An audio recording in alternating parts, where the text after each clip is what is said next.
Thank you, Sarah. So we will commence the meeting. Hello, everybody. This is the Board Legislative Committee of the Board of Directors of the East Bay Regional Park District. Legislative Committee today is meeting on Monday, March 13, 2023. We're beginning at 12:36 p.m. and I'm going to ask the recording secretary this afternoon, Yuli Padmore, to call the roll of the committee members and introduce those from staff participating in the meeting. Good afternoon, Chair Coffey. I am Yuli Padmore taking roll. Chair Coffey. Present. Director San Wong. Here. President Waspy. Here.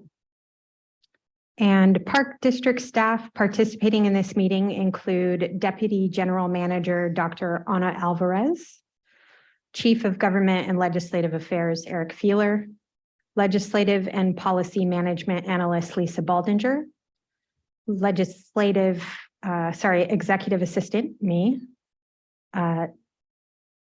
Jeff Rasmussen, Brian Holt, and we have Sarah Kennedy with PrimeGov and a board member who's participating publicly as a member of the public, John Mercurio. All righty, and would you describe the means by which members of the public may participate in the meeting? Yes, today's meeting is held pursuant to the Brown Act. We're providing live audio and video streaming. Members of the public wishing to make a public comment can do so live via Zoom by submitting an email or leaving a voicemail. They can email me directly at ypadmore, YPADMORE @ebparks.org. All right, thank you, Yuli. We don't have any remote committee members, so I can skip over the new Brown Act requirements for remote access from board members. We will then turn to item number 1 on this afternoon's agenda to see if there are any comments to open the meeting from our Deputy GM, Dr. Ana Alvarez. Thank you so much, Chair Coffey, Dr. Ana Alvarez, Deputy General Manager. Good afternoon, Board Legislative Committee and members of the staff. The introductory remarks that I have for today are very brief and simple. I just want to express our gratitude for you agreeing to meet at the last minute on March, since we had originally scheduled to be in Washington, D.C. So I appreciate the flexibility from our board so that we could conduct the public's business in a public meeting in our legislative advocacy pieces. The other item that I have is that, as you will see in reviewing the agenda, we have a full meeting. We have several business items in front of you today.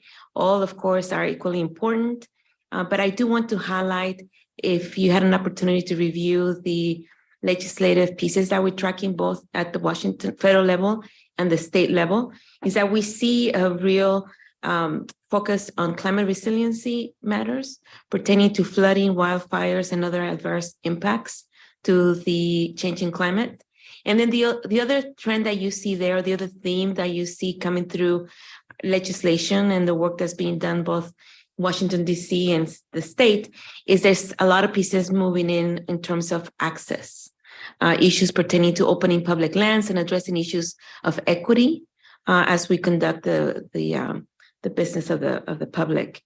And that requires the Park District to be a little bit flexible and nimble as we continue to be in alignment with those two very important legislative agendas that are being set forward by both Governor Gavin Newsom as well as our President Joe Biden. So those are the remarks. You will hear from staff today in great detail of how all of this is aligning. And I just wanted to highlight that for your attention. Happy to engage in the discussion as we start hearing the items. And that, Chair Coffey, those are the only comments that I have to open the meeting. Okay, thank you for that, the introduction, and we will try to move through the agenda rather quickly. We want to adjourn prior to the projected deluge at 5 p.m. this afternoon and the likely closure of 580, 880, and 13. Given the recent experience we've had with those highways. We will move to item 2, Government and Legislative Affairs Report. Is that Eric to start us off? Yeah, thank you. Eric Feeler, Chief of All Government right. and Legislative Affairs. And I can be brief on this first item because we had anticipated Ben Tolchin coming to present directly to the board today, but he had a family matter that he needed to attend to. So we do have him scheduled for April. I will say that in the survey itself, it's very clear that inflation has really played a big role in people's opinions about willingness to spend additional money on anything. So it'll be, and it's not just the Park District. Ben reviewed the survey with Lisa and myself, and he said that that's common all across the board, that inflation is really showing an impact. So we'll have a more detailed report in April, but just wanted to give you that context. We're still at 78% approving of our operations and maintenance. And we have a lot of support for our vegetation management and maintaining our existing facilities. And also to Dr. Alvarez's point, restoring ecosystems and building resiliency for a changing climate are all things that we're over 70% support, and we're looking for additional investments in those categories. So we'll stay tuned and we'll have more in April. All right, thank you, Eric. Item B is Washington, D.C. Advocacy Conference preview, and I notice Peter is here. Thank you all for being able to put this meeting together on relatively short notice, so we would get a meeting in on March, given the volume of stuff going on for us. And we know how much effort goes into these meetings, and getting someone as busy as Peter to be here. That's very, very nice. And in theory, we would have been in Washington today meeting with folks in the Senate. So, but the schedule was rearranged, and we appreciate the flexibility of the board and looking forward to realizing the Advocacy Week coming up in May. So just this is a little bit of a preview. We'll be bringing these items back for more detailed talking points and discussion prior to our proposed trip. Our new delegation map has some additional members that we did not have in our delegation last year. Representative John Garamendi, who actually had at one point represented part of the East Bay, is now representing kind of the north Contra Costa County shoreline. And then Josh Harder, who will be moving into the Discovery Bay area, the seat that was formerly held by Representative Jerry McNerney before retirement. And to be determined what will happen with District 12, I believe, for Representative Barbara Lee, who has announced that she is running for Senate. So our proposed new dates for advocacy in Washington, D.C. are Monday, May 22nd through Friday, May 26th. And when other board members have asked about this, I try to encourage folks to get to Washington on Sunday or earlier, so that we could have a couple meetings with Senate staff on Monday. And then the 26th really is a getaway day that folks can feel free to fly back home or to spend an extra day or so in Washington. We will be engaging with the entire delegation. Meetings are in the process of being set. And thank you, Yuli Padmore, for helping with that, as well as Peter Umhofer. And then once we're there, our two main priorities that we'll be discussing with every member of the delegation is the response, FEMA's response to Director Coffey. You referred to the atmospheric river that's still continuing. And we want to make sure that as we're applying for FEMA funding, that we're able to actually rebuild back better. We initiated a comment letter to FEMA on this concept and making sure that as we're repairing infrastructure that's been damaged, we're repairing it in a way that makes it more resilient. make sure that the next time we have a catastrophic or atmospheric river event, that the trail is built to last. So one example I'd like to give is the idea of a culvert that gets blown out, and rather than just replacing the culvert again, maybe we should be restoring or daylighting the creek and adding an ADA bridge over it. And then the other uniform item that we'll be discussing with every office is our raise application that was recently submitted, and I believe we may get a report on that under the grant section of this meeting. But we did submit, and we have a pretty good suite of projects. We took out 2 that did not compete well in our last round, so we're optimistic that we've got a really good package moving forward.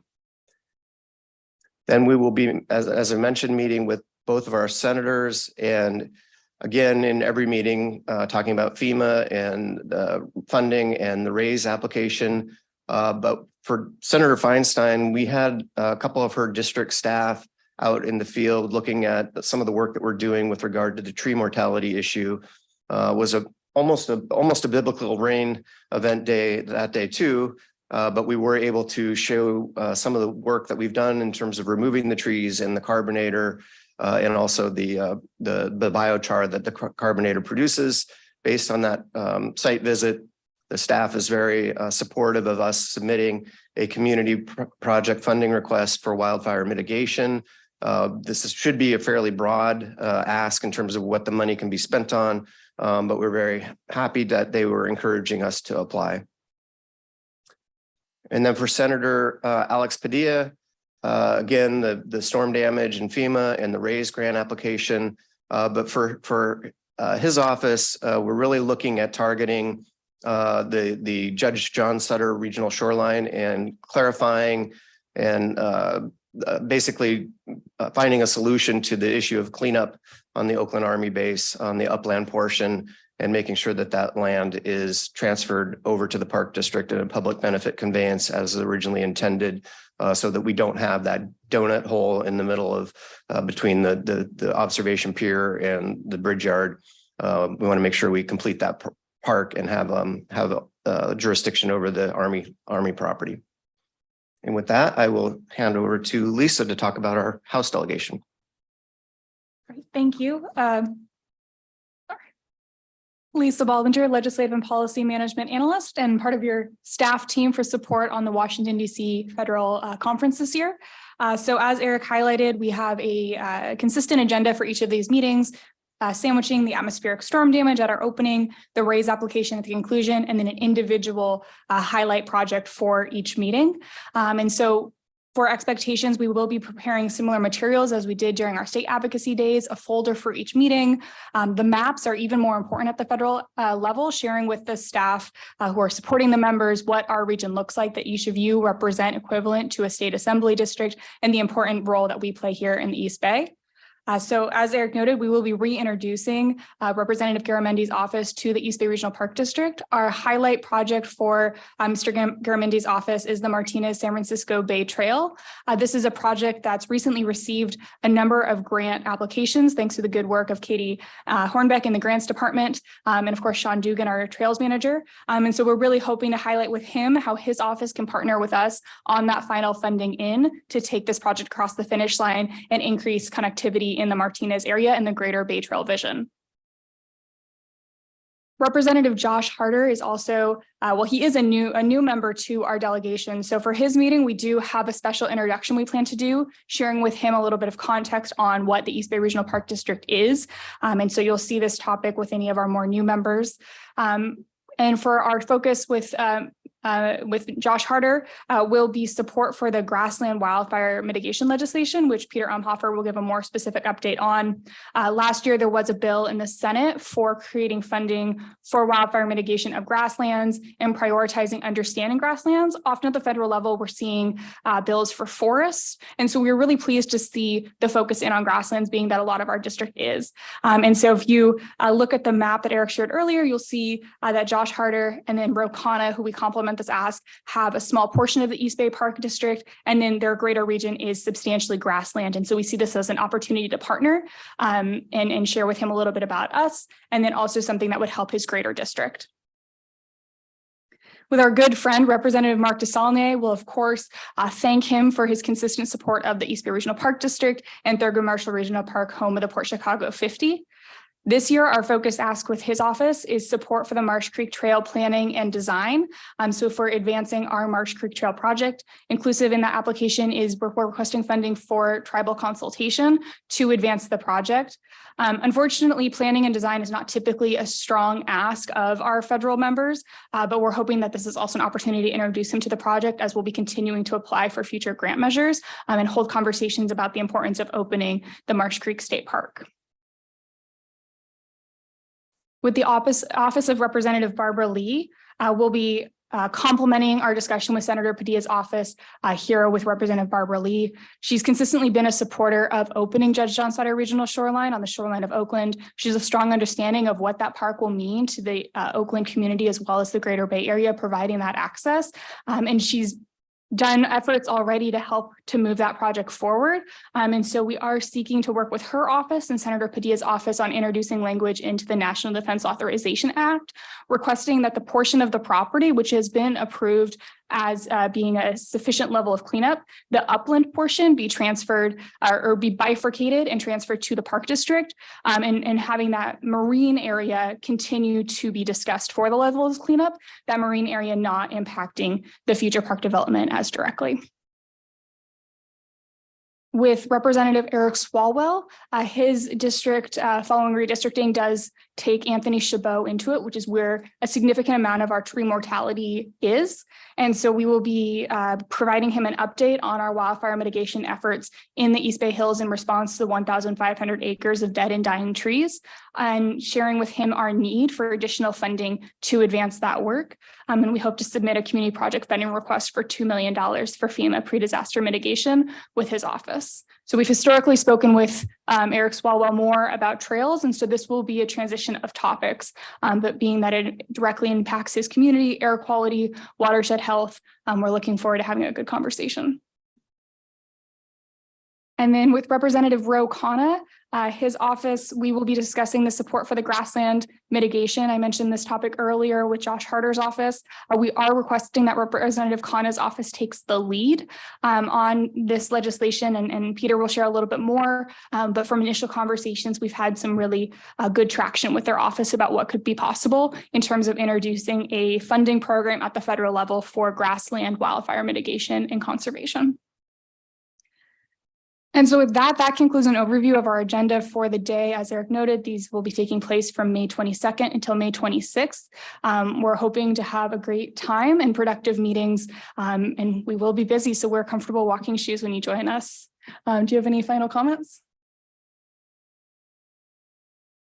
Only final comment is I've neglected to mention in the beginning that we were looking at breaking up our visits to the House side into 2 days. So potentially a day in Rayburn and potentially a day in the other two buildings, just to make it not so frantic as it has been sometimes in the past. So that was really the only other thing I think that we didn't mention earlier.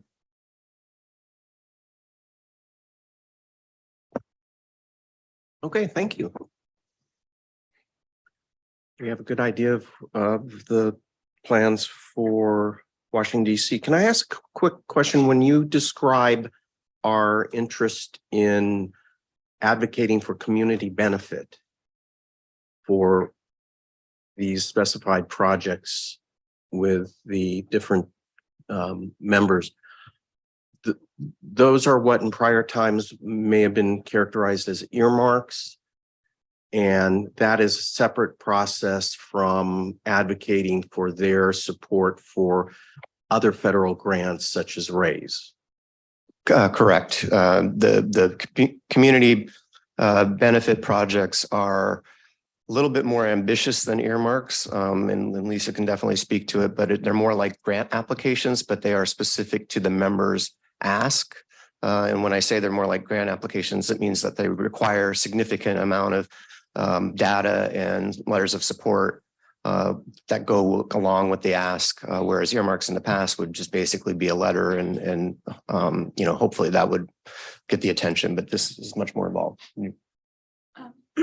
One thing I will add, so as you're highlighting, we have that one specific project for each office that we're focusing in. And the reason for that is that we are submitting a formal application, both for the project funding request, so the funding request, and then also for the National Defense Authorization Act that requires an online form submission to request that language be introduced at the federal level. So there's a lot of processes going in, guided by the ethics committee at the federal level. However, if there are additional projects that the board would be interested in highlighting in these meetings for the members, we are of course requesting additional grant funding and others, and they're consistently supportive of our projects when we reach out for letters of support for grant applications at the federal level. So the reason they're the focus topic for that meeting is because we've been doing it was part of our legislative program, each specific topic. The applications are actually all being submitted this week, and we'll give a little bit deeper update later. But it is because we've submitted a formal grant application to that office for consideration for funding.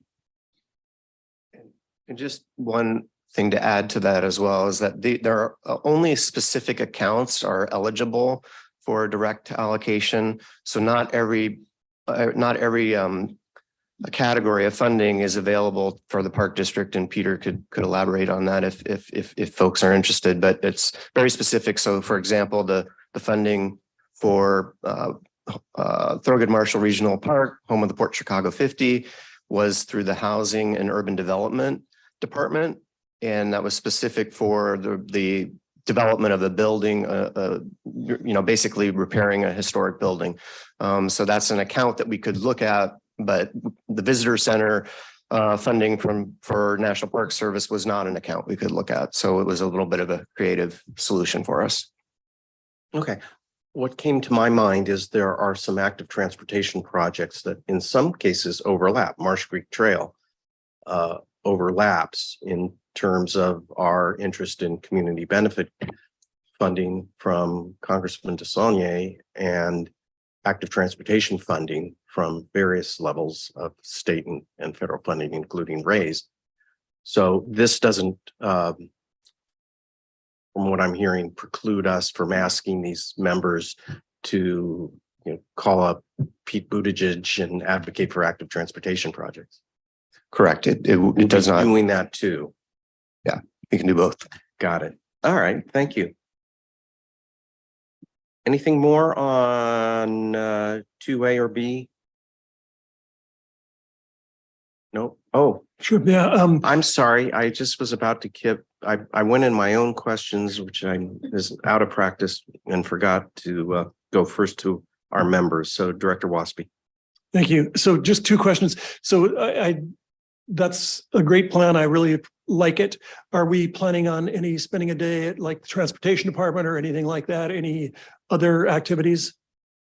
To be determined. I think we will try to meet with the National Park Service. I'll defer to Peter on DOT. I think we've had some challenges meeting with them in the last, we haven't gone in the last couple of years, but they've been a little more cautious in terms of who they meet with and if you have a pending grant application. And then further, so I'm really glad that we go and visit these folks and we got some old colleagues and friends and a couple of new people now. And I think it's great to do the ask, but can we do show and tell? I'm specifically talking about biochar. I suspect that we'll have a report, hopefully from the pilot program, which initially or preliminarily we've heard it's a great project. I think it's incredibly exciting. I think every one of these members of this legislation are concerned about wildfire. And I was wondering if we can at least highlight it, get them interested and excited. Yeah, absolutely. Although I would be curious as to whether security would allow us to bring biochar into the building, but we can definitely speak to it. Good point. Sometimes Thank it's helpful numbers if there's some pictures or just a picture, a fact sheet. Members and staff will be welcoming of learning more about the program, and then you can invite them out to see the actual site or see the actual activity. So it can be a short description along with an invitation, probably be a a prudent thing to do in the meetings. That's a great segue to one thing I wanted to add, which is that in each packet we'll include our wildfire resilience brochure, which has a great overview of our program, inclusive of our partnerships with Conservation Corps, biochar, the role that stewardship plays. We will also be providing that electronically, and we'll be inviting all of these offices for their local staff teams, as well as the member themselves, to come and join us at our quarter 3 elected office site visit this year. Is going to be focused on wildfire resiliency with specific attention to the carbonator and the role that stewardship plays for that proactive mitigation and returning the land more resilient than when we first started the project. So we're excited to provide that invitation in every meeting as well. Thank you, Director. Yeah, I have a few questions. One is, I remember there's a lot of interest in artwork when we were in Sacramento, and I don't know if we have plans to maybe, if not artwork, bring some sort of nice gift to bring to the members as we're meeting with them, something that could potentially be displayed in their offices. Yeah, again, with security these days, it's been a challenge to bring anything in. What we do with the artwork is typically distribute it to the district offices. And if they choose to mail it to their DC office, then they certainly can. But we don't really take that stuff with us on the plane and present it in DC in person. That's fair. Or even something like the pins or something that we could leave behind, I think is always a nice idea to consider. My other question, and this one we may not want to pursue, but I know personally, I've been very into the issues surrounding the Sacramento-San Joaquin Delta. And through that, I actually follow a lot of the work of Representative Josh Harder. And I know he's right now working very hard to try to prevent the tunnel from being constructed, working, from the perspective of the U.S. Army Corps of Engineers and trying to prevent that permit. I know that we had discussed as a board as possibly exploring that issue.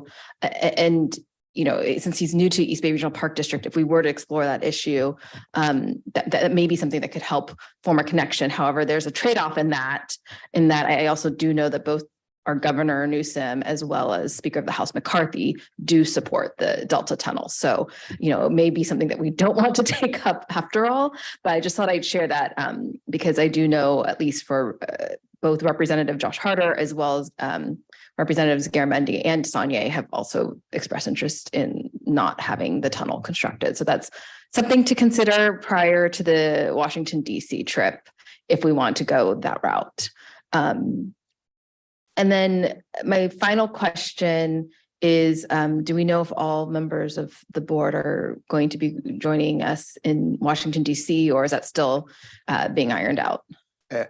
All members of the board, except for Director Mercurio, have RSVP'd that they would plan to attend. Okay.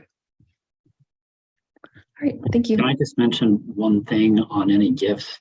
$20 or less is a prudent, wise thing to consider. I'd also check with your own ethics office, and we may need to even check with ethics here in the House of Representatives and the Senate. There's strict gift rules and just wouldn't want to go awry there. Thank you, Peter.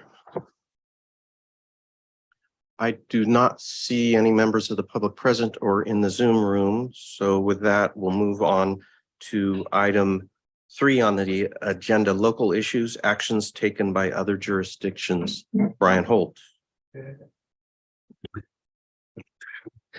Good afternoon, Legislative Committee. I'm Brian Holt, Chief of Planning, Trails and GIS. I will also be brief. It feels like we're just here, so just have a couple items here for you. Sharing my screen here. Any things up on here?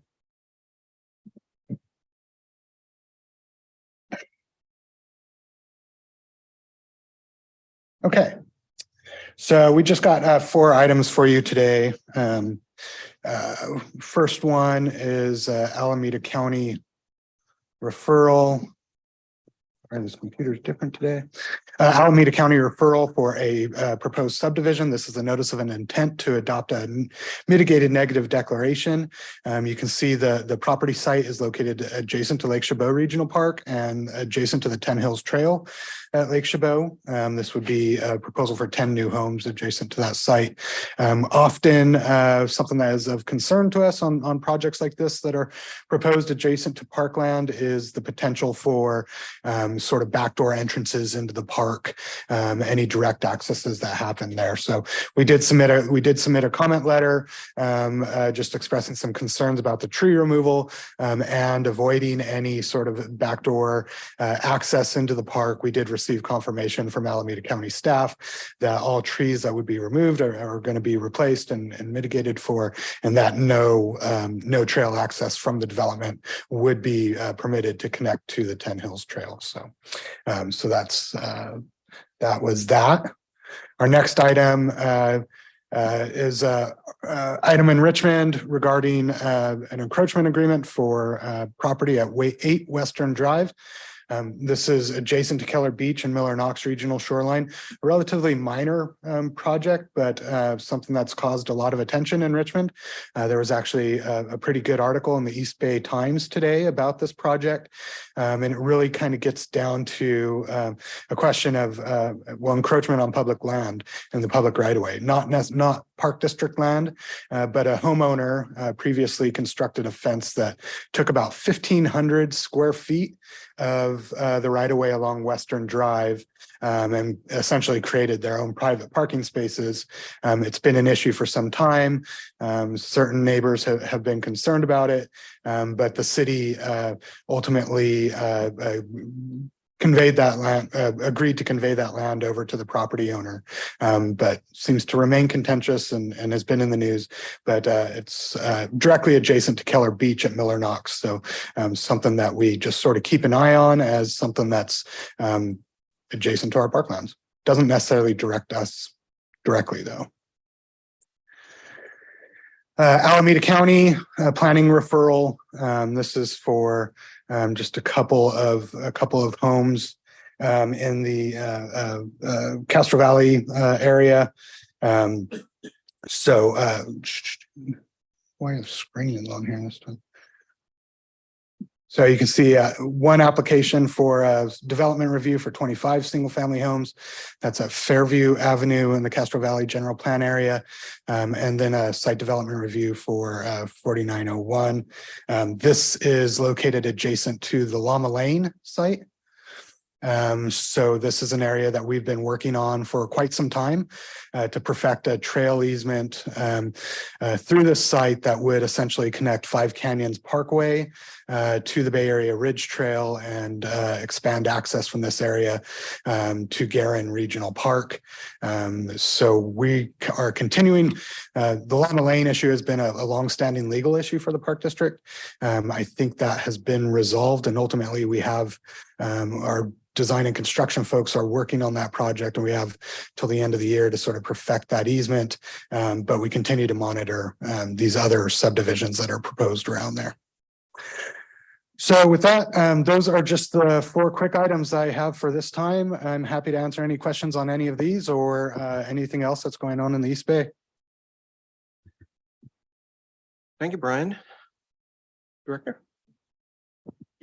I do intend to follow up with you about the Iron Horse Trail at some point soon. I know we talked about that 2 weeks ago, I think is when we were last here. It does feel like we were just here. So I'll just mention that I will follow up with you and set something up.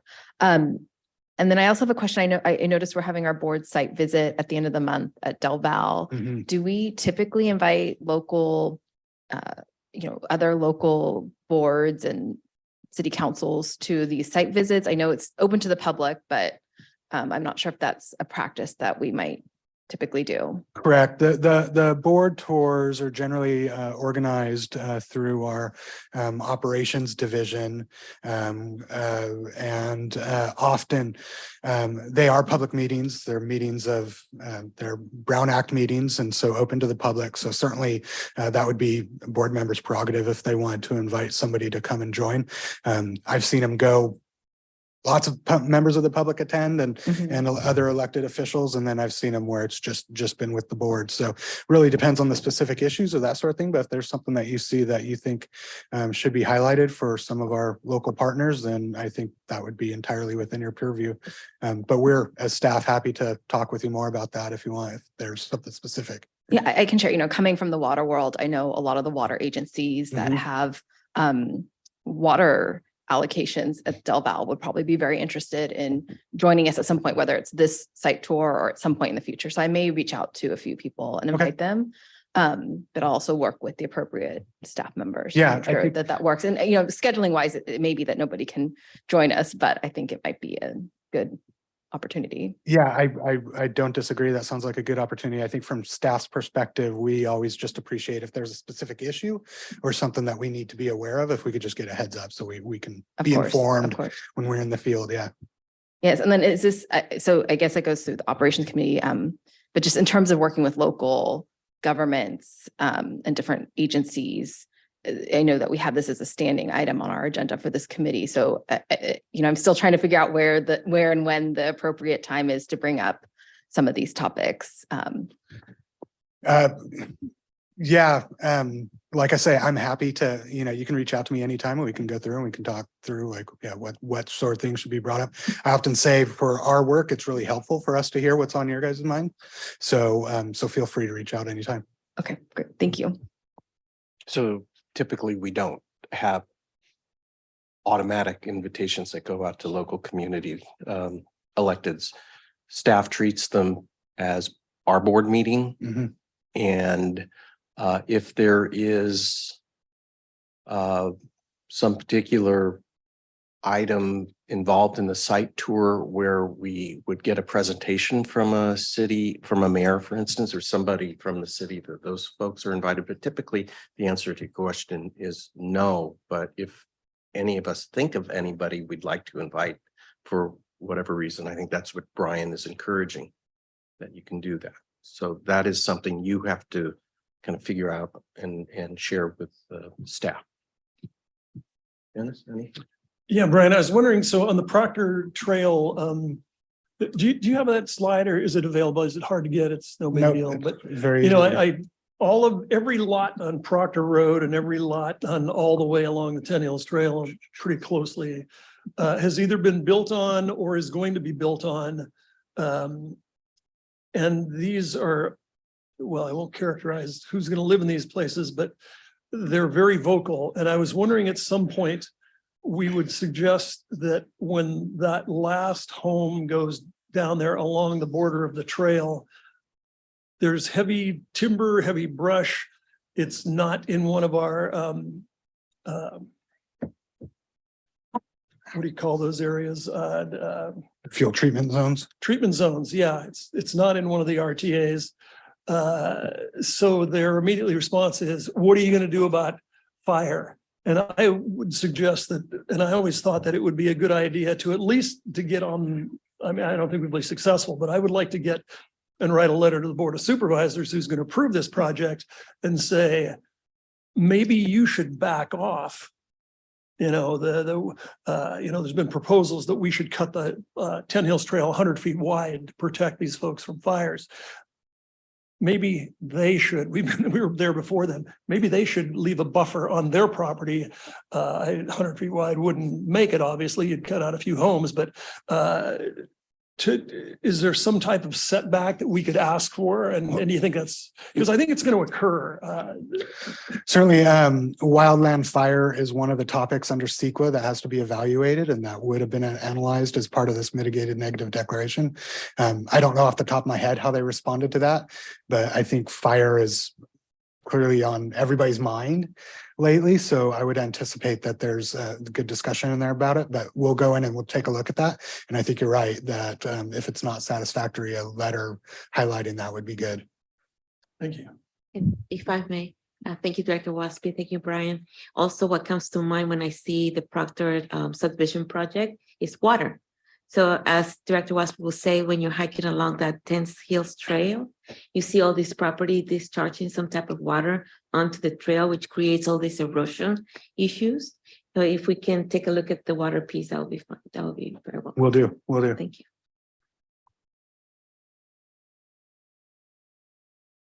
Okay.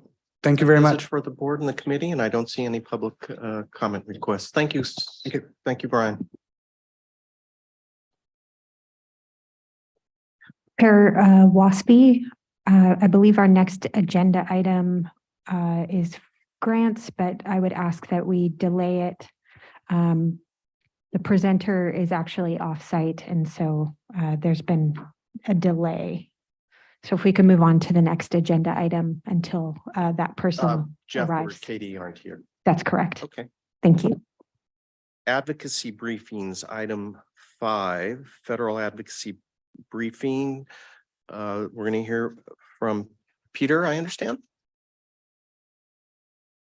Any introduction there?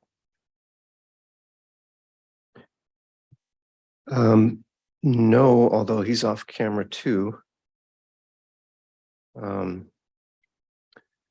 So maybe we might, oh, there he goes. There he is. Hello, Peter. Thanks for joining. Sure thing. I thought I'd just give a couple of brief updates on the federal budget and appropriations.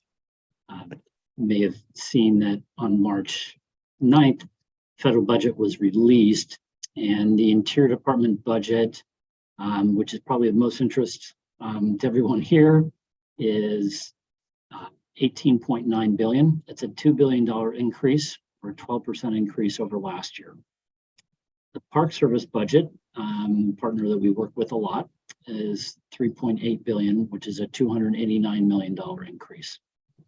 One of the items I think would be of interest to all is new money is proposed in the budget to address transportation barriers between parks and underserved communities and improving accessibility for visitors and employees with disabilities.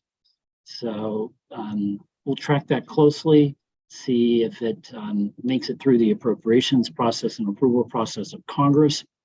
But I know that's something that the Park District has been very focused on for a very long time, and the Park Service in selected parks has been as well. But it's clearly become a priority for the director, and it's obviously important to see that. Also, there was new money last year and again in this proposed budget for additional employees at the Park Service. As we all know, there's a big need at many of the popular parks, but at all parks. And so they have used money last year to hire 500 new employees, which is quite a few for the Park Service.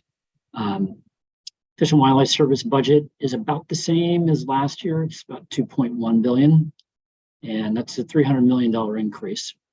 There's some important programs within the Fish and Wildlife Service the Park District cares a lot about, like habitat conservation plans and the partnerships with the counties.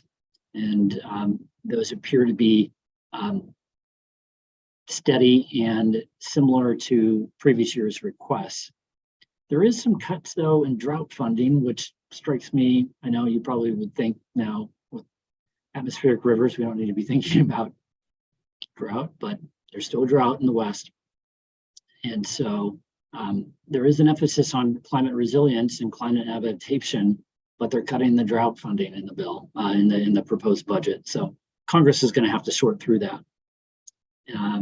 Again, there is continued bipartisan support for wildfire programs, and there is 3.4 billion for wildfire programs. Again, that's funding for the federal land management agencies. There are some programs within that the Park District is eligible for, but primarily the funding is for the Forest Service and for the Bureau of Land Management. Just to remind everyone, we talked about this in the past, that federal fiscal year ends on September 30th. The debt limit negotiations are ongoing. House Republicans have said they're not proposing or planning to share a budget until May. That's a couple months from now, and they need to reach agreement by the end of June, or they hit the debt limit. So again, I think both sides are looking for leverage. The president has shared his views on what the budget should be. And now Congress is beginning that hearing process and having agencies come and testify about their budget proposal. I'm concerned, and I think we all should be concerned about waiting until the last minute to get agreement on something this important of raising the debt limit. But hearings are commencing and stakeholders are beginning to testify before the appropriations committees, and happy to answer questions on the budget. We can move to the next topic just briefly on the grasslands bill. As we mentioned before, that Representative Khanna's office has been very interested in introducing a House version of this bill that was introduced last year in the Senate. They've made the introduction between the two offices, Senator Wyden in the Senate and Representative Khanna's staff. And so they are continuing to talk, but it's moving slower than I would like. There's much more of a focus in the Senate on trying to get Republican support for the bill in the Senate. It doesn't mean that the House can't take action as well.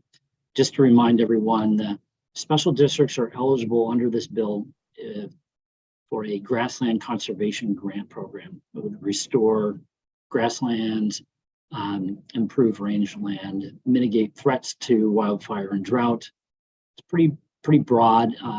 The actual precise amount of each grant is to be determined in the bill. So again, it's a fairly large bill. I think the author in the Senate realizes that they'll need to have some changes made in order to maybe include it in the Farm Bill or in another piece of legislation. But the conversations have started between the two offices, but I'm going to try and do some more bridge building there and see if we can get some activity in the House without it, hurting any efforts in the Senate. So I'll stop there and happy to answer any questions. Thank you, Peter. Are there questions from the committee? No? All right. Any further comments from Eric? On Peter's comments? No, just really exciting to think about the idea of a grasslands program for managing the vegetation. We'll talk a little bit about prescribed grazing a little later on one of the bills that we're considering for this at the state level, but it's just a great opportunity for the Park District with 80,000 acres of grassland. It's really excited to see this moving forward. So thank you, Peter. Thank you. So I, again, do not see members of the public requesting comment. So can we move on to state advocacy? Yeah, and for today, I'll primarily be turning it over to Lisa to talk about some of the proposed bond measures. But as folks probably are well aware of, that we have had a couple banks collapse in the last couple of days, and revenue is continuing to be stagnant. So the budget that the governor produced back in January is probably still the starting point. Looking at some of the trigger cuts that were proposed, we're probably still looking at those being cut. I know that we've been advocating, as well as Together Bay Area, to restore the funding for the Coastal Conservancy. They took some significant haircuts in this budget. So we'll continue to advocate on that and also work with our delegation. But it does seem as if there will be a bit of a deficit, and hopefully the backfilling from the federal government. If you read the state budget, there's I don't know, maybe Lisa knows, there's several dozen, if not more, references to the Inflation Reduction Act and to the infrastructure package that was passed federally as backfilling the cuts that the state is moving forward. And then also with regard to resources, and this is a good segue for Lisa, The cuts that have been proposed in the Resources Agency, it's looking to possibly backfill that through a resources related bond measure. So with that, Lisa, if you want to go through the pending bond measures that we've been tracking and specifically the Eduardo Garcia bond measure. I'd Thank be you. happy to. Lisa. Hello again, Lisa Baldinger, Legislative and Policy Management Analyst. As identified in the packet, 3 resource-related bonds have been introduced at the state level. And we just wanted to provide the board with an update on how they're similar and how they're different. The 2 Senate bills are in very early stages. SB 867, which was introduced by Senator Allen, is in completely skeletal form. This bond hasn't yet identified what the full bond amount is going to be, what programs will be funded by this bond. However, it does have a commitment in its title to addressing drought, wildfire, coastal resilience, and biodiversity in alignment with the 30 by 30 goals. And so we will be tracking it closely. And then also of interest is that Senator Dodd, who is a part of our delegation, is a principal co-author. And so we'll bring the board with updates on that bond as it's fleshed out more. A second bond was also introduced in the Senate, SB 638, and this was introduced by Senator Eggman.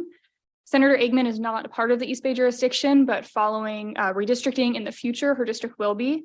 This bond has identified $4.5 billion to address climate resiliency and coastal efforts.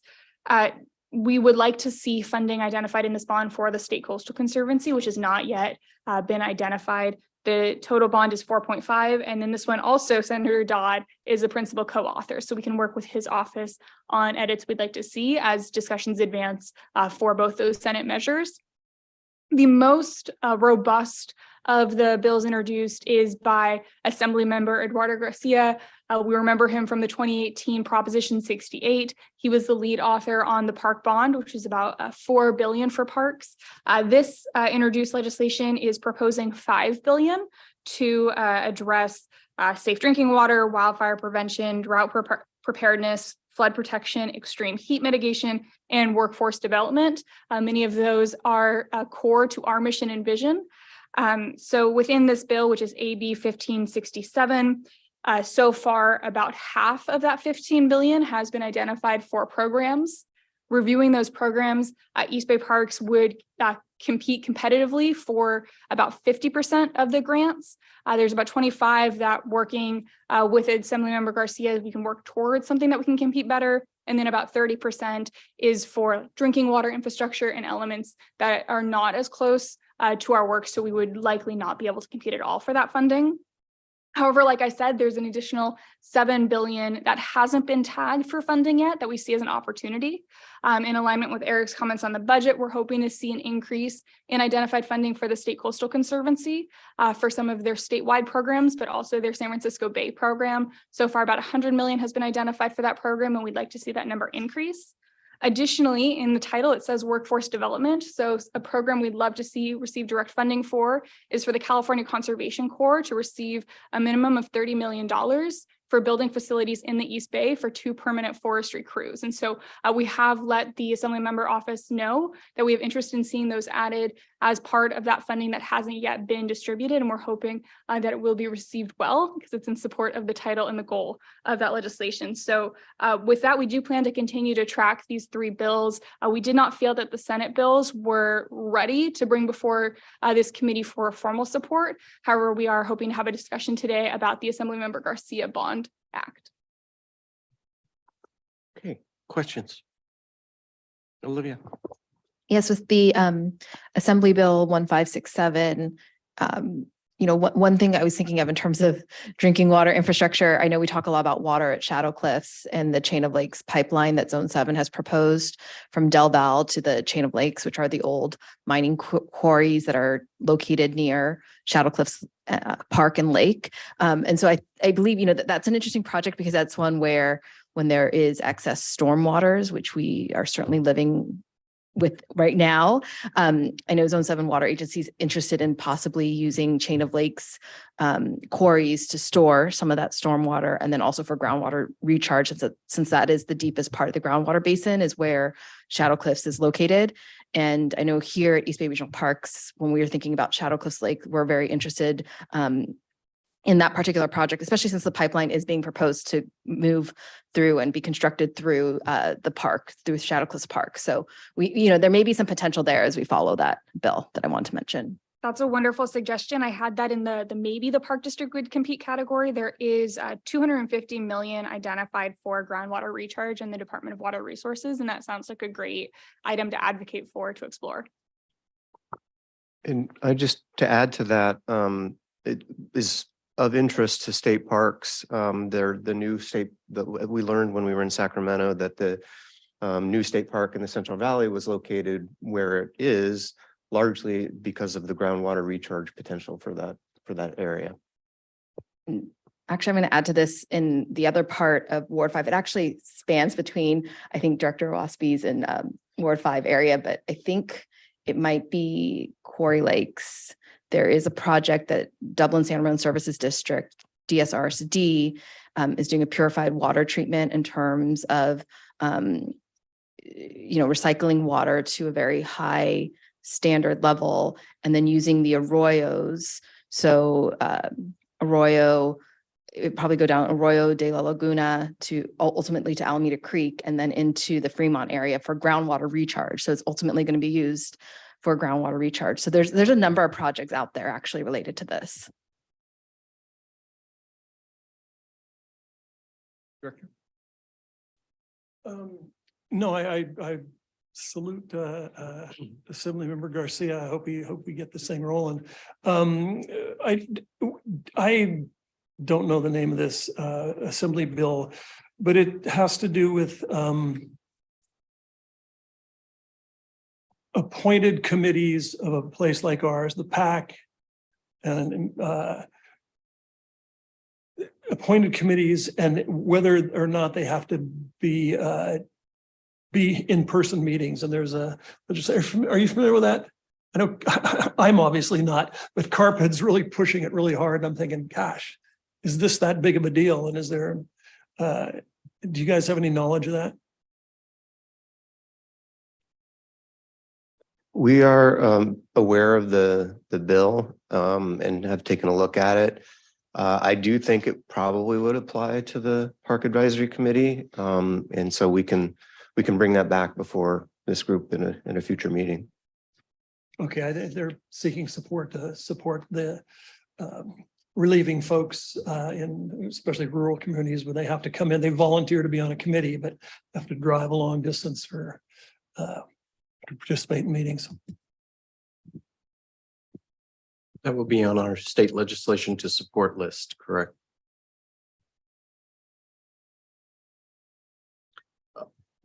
Lisa, do any of these pending bond measure bills, which would be sponsored by the legislature, right? Put on the ballot and then sponsored ultimately by the legislature as opposed to a citizens initiative. And these that are being developed now, either on the Assembly side or the Senate side, do any of them encompass what the governor has envisioned when the governor mentioned the possibility of a resource bond? I believe that's many of the author's goals is to align with the governor's vision. I don't have confirmation that Assemblymember Garcia was able to sit down with Governor Newsom, but being that it did say explicitly in the governor's proposed budget that he looks forward to working with the legislature on a bond, my impression is that these various elected officials are seeking to introduce what aligns with that vision the governor had, and then go out for support. They all reference the November 2024 as the time that they would go for a vote of the public. Right. So we will follow it and follow carefully how these initiatives may come together. Yes. And you tend to put your money on what the governor is going to support and ultimately sign to put on and support to put on the ballot. So we just make sure our interests are getting the language at every opportunity. Is that how we do it? Absolutely. Our hope is to follow, to track strategically, and then engage. And then I did fail to mention that on the Assembly Garcia bill, Assemblymember Alex Lee from our delegation is a principal co-author. So our hope is to work with his office on the Assembly side, and of course our full delegation, and then Senator Dodd on the Senate I side. just think it's huge to have the governor supporting the concept up front Absolutely. rather than having the process go through and have the governor ultimately reject it as his predecessor did on occasion. And is there any follow-up to, we spent a lot of time in Sacramento lobbying for that allocation of their general manager's authority from 50,000 to 200K. Is there any update on that? Or The update on the Brown Act, or excuse me, on the administrative limit legislation is that Assemblymember Bonta will no longer be advancing it during this legislative session.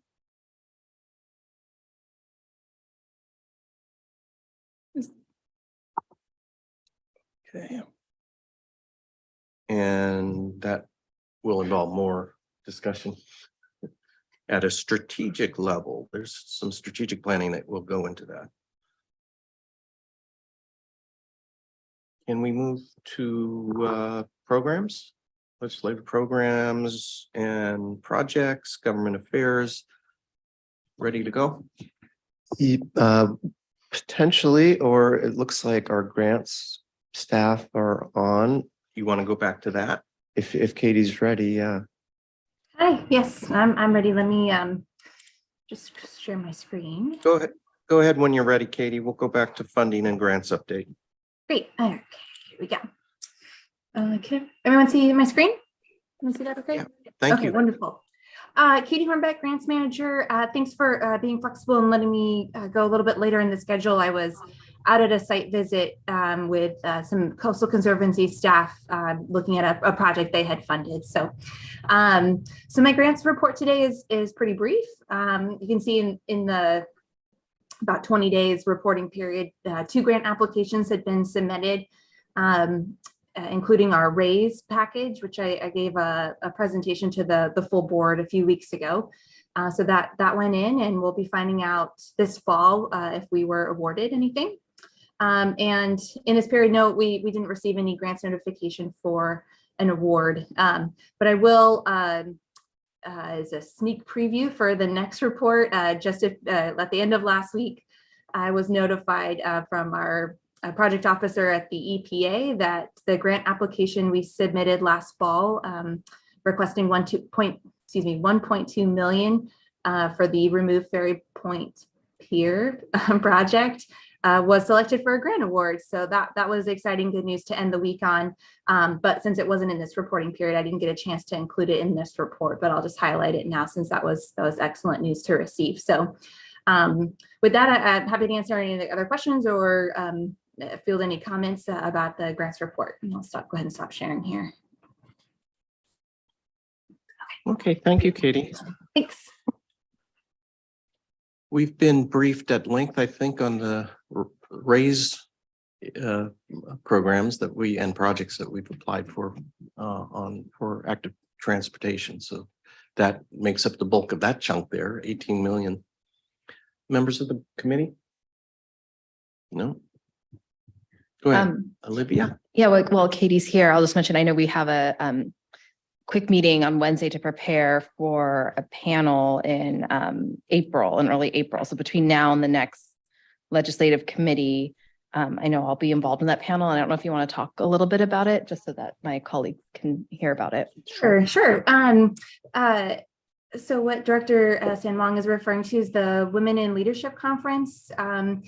That is typically annual. We've had a couple off years with COVID and whatnot, but the conference is on Wednesday, April 5th. It's open to all district employees, and the first portion of the conference will be some small group breakout sessions, and then it'll end with a moderated panel discussion of which Director San Wong is on. So we're really excited about it and looking forward to it. Okay, that's covered. Lisa? Anything further? Okay. Then at this point, thank you, Katie. We can move on, Eric, to projects and programs, state advocates contracts. Do we want to do legislation first? Oh, you're right. I jumped ahead, didn't I? Where's that? I saw legislative program updates. All right, new legislation. You're right. That comes later. So I will be brief on these, but in terms of our proposed federal legislation for support, S-188 by Senator Feinstein. Eric, Temp- I don't want to interrupt you, but just so our committee members know, we did update our format. So going forward, you'll find the legislation is in exhibits A, B, and C, which is further back in the packet. So we previously had it embedded within the staff report. We now have it attached as exhibit, and this is to help streamline the effort to board resolution and staff report for our new format. So just wanted to flag that for our committee members so they could find. Got it. That's why I jumped ahead. I was looking at the summary and just skip that stuff. Okay. Never mind, Eric. Okay, so S-188 by Senator Feinstein addresses large-scale forest reforestation, 20 pilot projects of at least 100,000 acres each. But also there's grant funding in the legislation to protect fire and utility police stations when power is out. That would be something potentially the district could apply for. And then moving on to S-485 by Senator Padilla. This is a reintroduction of legislation that would allow local governments and other entities to apply for FEMA funding to prevent flooding and debris flow after a wildfire. So often what happens is once the wildfire goes through, it scars the land and it makes mudslides and debris flow much more significant. So this would allow additional funding to help prevent that and deal with that. S-448 and HR 1064, by Senator Padilla and then Representative Barragan, is the Outdoor Recreation Legacy Partnership Program. This is a program that is funded currently, but the legislation would make it permanent. It would be codifying it. We have received, I believe we've received some funding through the program for Park District development. And its funding is also targeted for serving underserved communities and providing additional access to open space and trails. And then HR 565 by Negus in Colorado is funding restoration and biodiversity and nature-based solutions. So to Dr. Alvarez's comments in the very beginning, this is the kind of legislation that we're starting to see with regard to building resiliency in the changing climate. And this particular bill has funding for units of local government that would be able to apply for grants for this important work. And then our last federal legislation is Representative DeSaulnay reintroduced the Port Chicago 50 exoneration legislation. This is a concurrent resolution of the House that would call on the Secretary of Navy to exonerate the Port Chicago 50. And it is important to note on this that legislation is not required, that the Secretary of Navy could exonerate the Port Chicago 50 without this action, but it is important to continue to push and bring public recognition to the Port Chicago 50. Moving on to state legislation for support, SB 504 by Senator Dodd really deals with home hardening. It prioritizes the local assistance grant program in order to conduct home hardening throughout the state, very important for fire threatened communities. SB 678 by Limon in Santa Barbara. Back to the point we made earlier about prescribed grazing, it would actually expand the definition of fire prevention activities to include prescribed grazing. Very important step for Park District in terms of how we manage our grasslands with grazing, and also would help promote the cause of ranchers throughout the state. AB 1150 is actually a committee-sponsored bill that provides more community access it allows nonprofits to work with the state park system in order to provide more community access to underserved communities, taking advantage of the important interpretive programming that State Parks conducts and having nonprofits be able to interface with the interpretive staff in order to have a well-rounded experience for communities that are disadvantaged. This could impact Robert W. Crown and Del Val, as well as other some of our East Bay nonprofits may try to take folks to Mount Diablo or Mount Tam or Angel Island and others. Pure beneficial to the entire East Bay community. AB 1195, the Climate Change Preparedness, Resiliency, and Jobs Program, basically provides grants for the climate resiliency projects, but then also promotes workforce development as a way to employ people in rural communities conducting resiliency work. And then we already had a conversation about AB 1567, Assemblymember Garcia's resources bond, but we would like to include that in our bills to support, since it is fairly fleshed out compared to some of the other proposed bond measures. And those are the bills, state and federal, for support. Okay, are there questions on either federal or state pending legislation from the committee? I don't have any.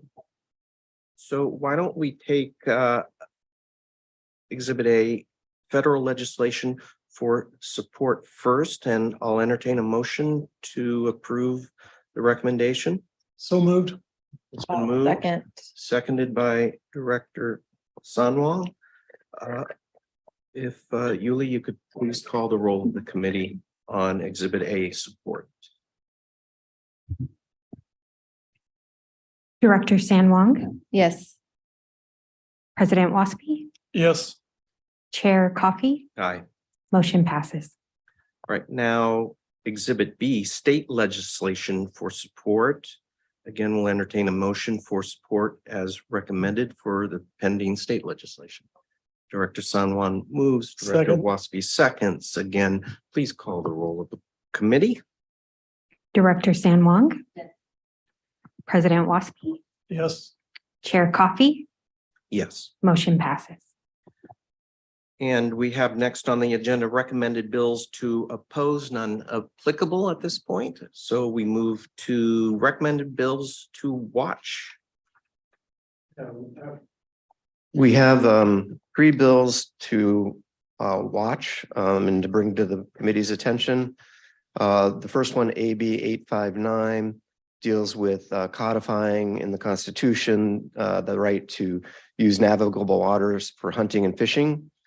This is a particular interest for the Park District with regard to Bay and Delta area properties where we currently have a 150-yard safety buffer, but some interpretation of this legislation would state that you could probably conduct hunting in navigable waters even closer to that 150-yard safety buffer. So it's really a piece of legislation to watch. There was similar legislation sponsored several years ago in 2015, AB 665 by Assemblymember Frazier. That legislation was defeated. And so this appears to be a revision of that. So we're going to continue to monitor it and see where it goes. AB 1554, CEQA exemption for fuels reduction. This is just a blanket exemption.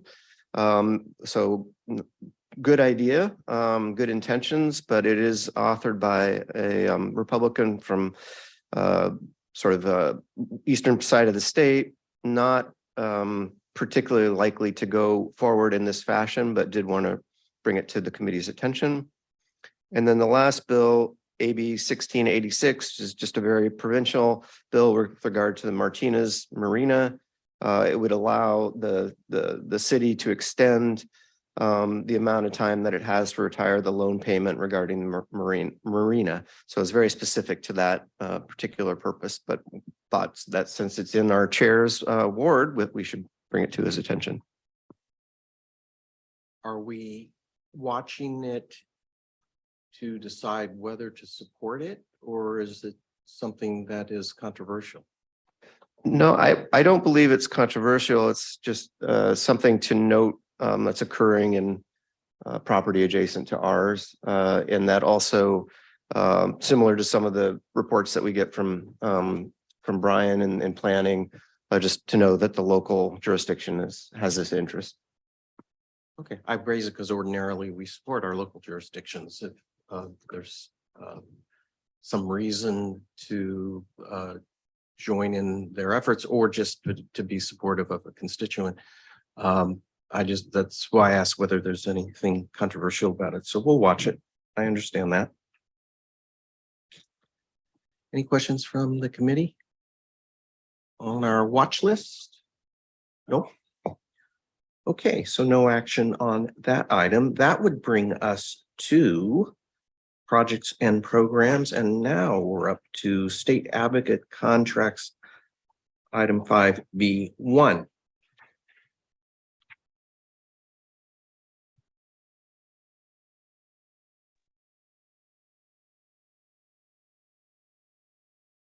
So which item are you referring to? The community project funding application or the state advocate contract? 5B1 is state advocate contracts. Okay. I have it in a different order in mind. I'm sorry, 6B1.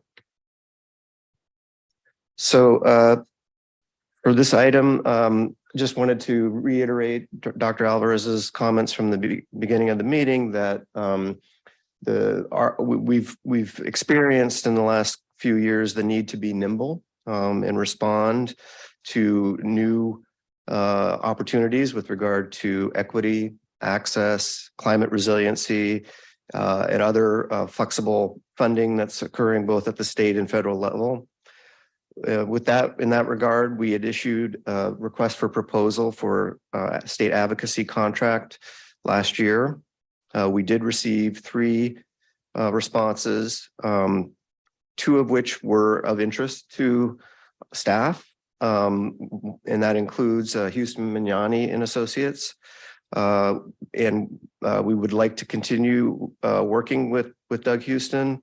We also are entertaining the possibility of a contract with Nossaman LLC with regard to access to the governor and working on some of the items that we discussed earlier with regard to the state budget and how the federal money is being used to backfill. I think it's important for us to note that when the COVID relief funding came through, federal funding, the Park District was unable to obtain any of it because it went through Department of Finance to cities and counties.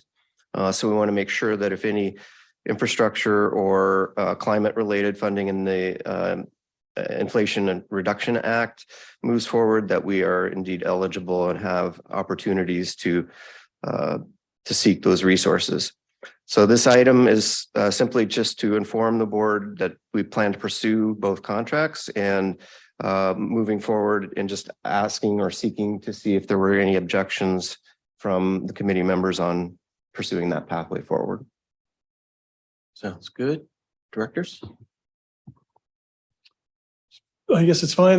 What's the new person we're hiring on? It's a firm called Nossaman LLC, Nossamann.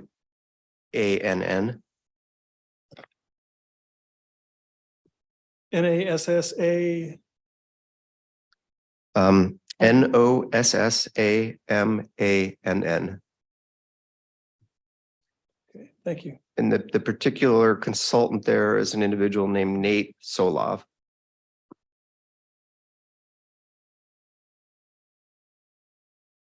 Yeah. Yeah, I do have. So 2 questions.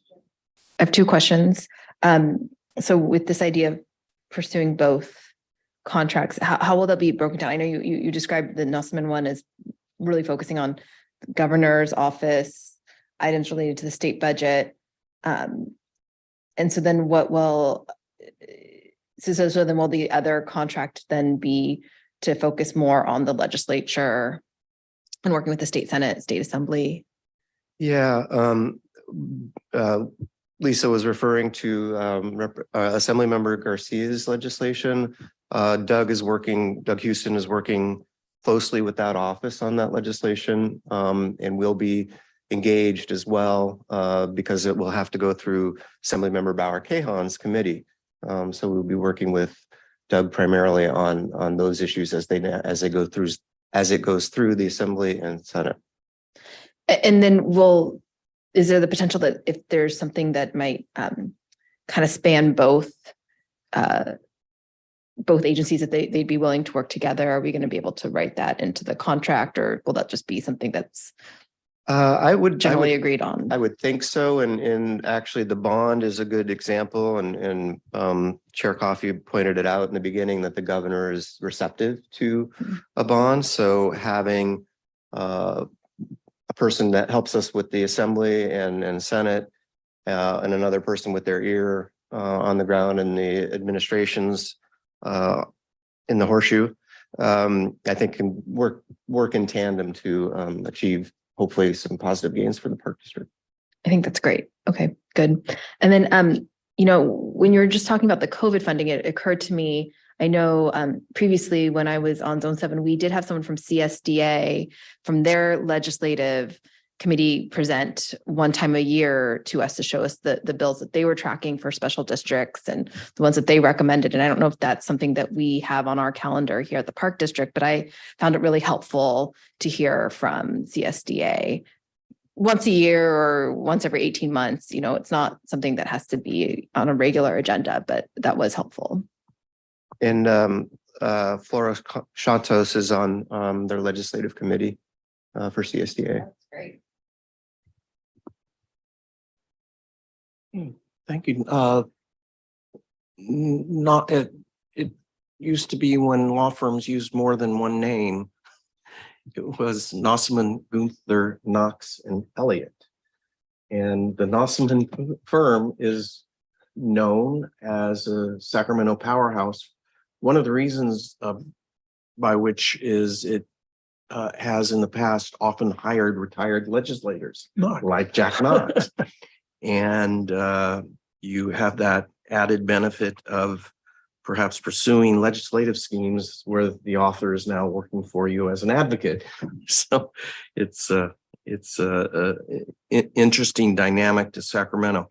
And that firm is very highly regarded in terms of its ability to get within the various inward circles of Sacramento, the legislature and the administration. So it's a good firm to see on our list of advocates that we will be using. So I think that's a good outcome of your RFP process. And I would continue to urge management to look to a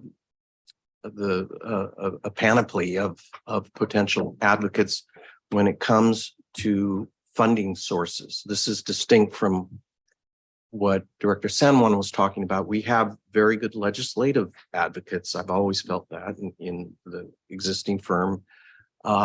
And when it comes to the genre of administrative agencies that have the ability to send money our way per our applications for funding from various agencies, that's somewhat of a different genre of advocacy that exists.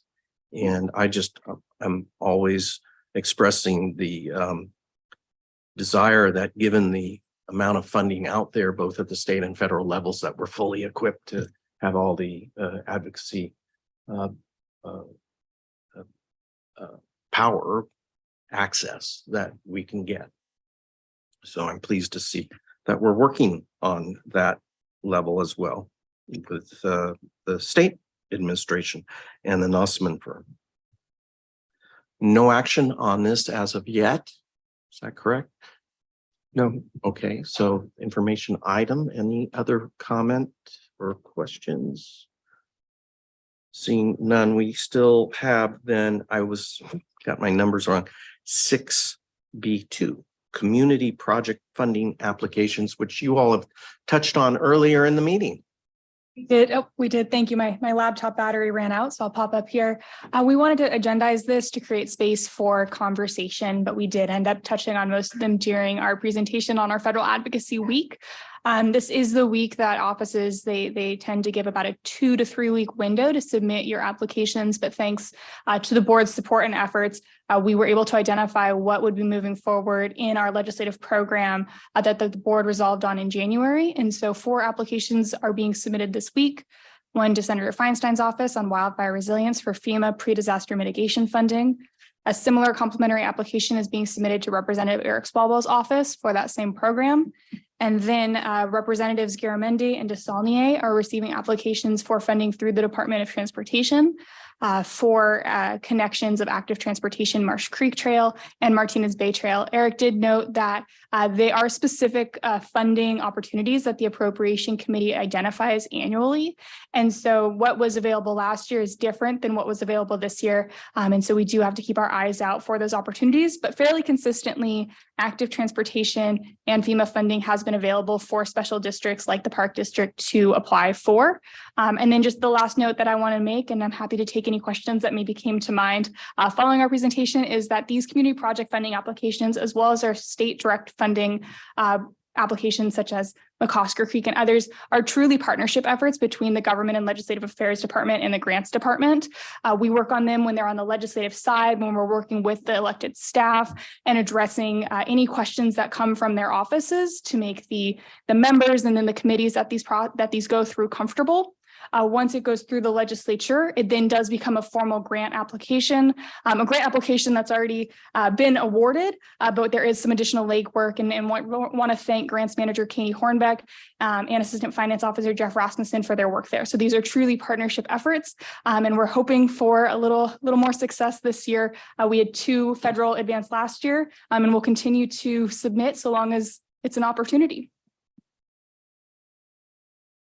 Marty, thank you. Any questions? Guess we've been well covered. I just have a quick comment. I'm assuming that you folks, like you do with the state representatives that serve the 2 counties, that with the federal representatives, you focus and choose the representatives who request applications based on the nuance of what is particular to their districts and their legislative priorities and likelihood of success and such. And therefore, we have an application going through Senator Feinstein's office here, as opposed to Senator Padilla. There's a reason. That's exactly it. And also, Senator Padilla's office had expressed interest in working with us on the National Defense Authorization Act. So we do strive to have one priority for each member annually. And then also, this is a great example of something that our developing capital improvement program will further support. Having a place to turn to when thinking through what's the member's priority, what's the Park District priority, will only further help this work advance swiftly. And so for state, we really do have sort of all sorts of opportunities on the table for asking for funding, except for program funding, which is a little bit harder, but we're gonna work on that. And then at the federal level, it is much more restricted. And so in terms of what that confluence is, it's the members' interests, the Park District's need, and then of course the funding that the Appropriations Committee would support us in having. Okay, thank you. I wanted to make sure I understood that. Do you want committee approval of the recommendation?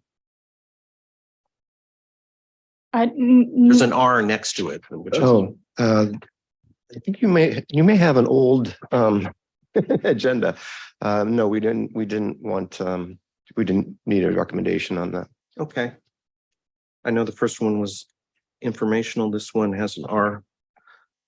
Got it. All right. So next item is, and you're right, I'm gonna let you. C, site visits and meetings. So the one that we've had since we last met was honoring Assemblymember Rebecca Bauer-Cahan with the Radke Award. She was recognized for her contributions for McCosker Creek, $4 million direct appropriation to help daylight that creek.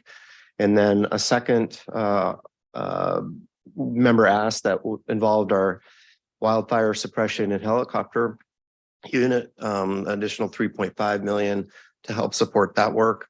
And then just in general, her support of the Park District.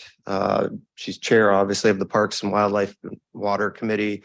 But I also just wanted to note at the presentation, her really heartfelt comments about using the parks with her own family, and just acknowledging the staff of the Park District and how well our parks are maintained and run. She has some experience dealing with other park agencies now as chair of the committee, and really complimented our agency on the great work that our team does. So that was a nice the event. Thank that you. was the only site visit I am recalling that we've had since the last meeting. Inspiration point. Directors? No. And of note, we do have an actual board site visit meeting coming up, as Director Sun Wang referred to. And I'm looking forward to that. It seems to be in the faraway wilderness of District 5. So I made note to provide plenty of time for getting there. Is this the park that's the furthest east in the East Bay Regional Park District, or is there one So that's no, just about. on the east? Anyways, I'm curious what we can see. I guess maybe Brushy Peak might be. Well, I was thinking of asking for a helicopter ride myself, but Yeah. No, probably this would be too good much. trivia to figure out. Any reservoir, I think. it is way out there. I'm looking forward to it nonetheless. Yes. Hmm? On that note, I know there's nobody here from operations, but was there ever any thought of a van transporting folks out there to, like we used to do in the old days, of leaving from here, giving that option? I know that wouldn't, for my two colleagues, it wouldn't make any sense, but Yes, thank you, Director Waspi. This is something that we can take a look, absolutely, as we're trying to go back to prior to COVID-19. And we used to your point, we used to convene here and drive together. So let me take a look and get back to you. all right, thank you. All righty. That brings us to other matters. Government affairs. Nope. I'm seeing no. Which brings us to public comment on matters not on the agenda. I see Kelly joined us. Kelly? Thank you. On Niles Canyon, we'll host another car-free day for bicyclists and hikers on September 23rd, 2023. Launched in 2015, the 6-mile stroll and roll has become the most popular fitness event in southern Alameda County, often drawing over 10,000 participants. As a champion for green transportation and a vision for a healthier future, the late Supervisor Richard Valle sponsored this fitness festival in Ciclovia, which is designed to promote the construction of a bike and walking trail through Niles Canyon.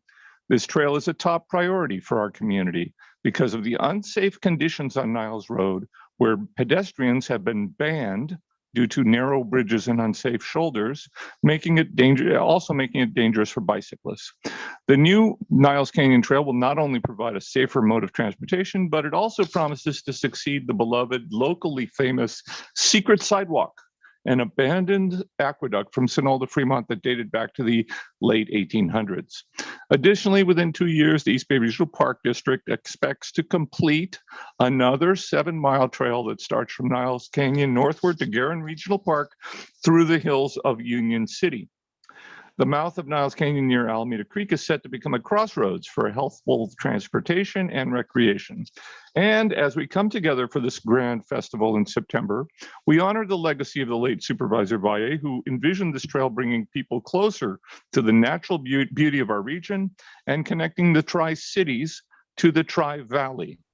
We invite everyone, old and young alike, to join us and be a part of Supervisor Valle's exciting vision for a greener and healthier future. Thank you.